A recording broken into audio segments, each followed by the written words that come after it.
அனைவரது வாழ்விலும் ஒரு முக்கிய சம்பவம் நிச்சயம் நிகழும். அனைத்து கனவுகளும், அனைத்து ஆசைகளும், அனைத்து விருப்பங்களும் தகர்ந்து போகும் நிகழ்வு. திட்டமிட்ட காரியங்கள் எல்லாம் தரைமட்டமாகும். அச்சமயம் ஒருபுறம் தர்மம் இருக்கும், மறுபுறம் சுகம் இருக்கும். அந்நிலையையே தர்ம சங்கடம் என்பார்கள். தர்ம வழியினை மேற்கொண்டால் சங்கடம் உருவாகும். தர்மத்தினை தியாகம் செய்தால் சுகம் கிட்டும். சற்றே சிந்தியுங்கள். சிலருக்கு உறவுகளுக்கு விரோதமாக சத்தியத்தை உரைக்கும் நிலை ஏற்படுகிறது. தரித்திரம் தலைவிரித்தாடும் வேளையில் இலகுவாக களவாடும் மார்க்கம் சிலருக்கு புலப்படுகிறது. ராஜ்யத்தை ஆளும் ஸ்தானத்தில் வீற்றிருக்கின்ற ஒரு நாட்டின் அரசன் மூலமாக சில வேளைகளில் அதர்மம் பிறக்கிறது. பலரது வாழ்வில் இது போன்ற நிகழ்வுகள் நிகழ்கின்றன.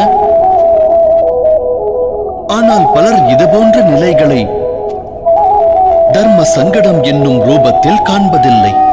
நல்வழி யாது என்பதை அவர்கள் ஆலோசிப்பதே கிடையாது. ஈக்களின் கூட்டம் இனிப்பினால் கவர்ந்து இழுத்து வரப்படுவதைப் போல அனைவரும் சுகமார்க்கத்தை தேடுகிறார்கள்.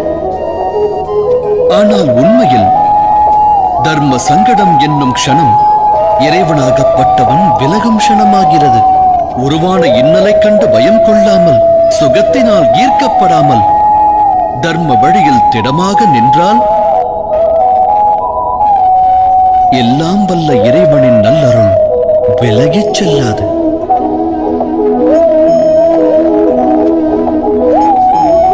காற்றோடு மோதும் மரத்தின் இலையானது மரத்திலிருந்து விடுபட்டு ஆகாயத்தில் காற்றோடு பறக்கிறது.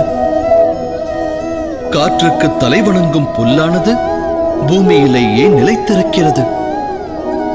தர்ம சங்கடத்தின் வேளையில் நாம் சங்கடத்திலிருந்து விலகினால்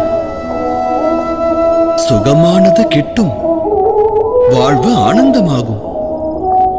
ஆனால் எதிர்காலத்தில் விரக்தி உண்டாகும்.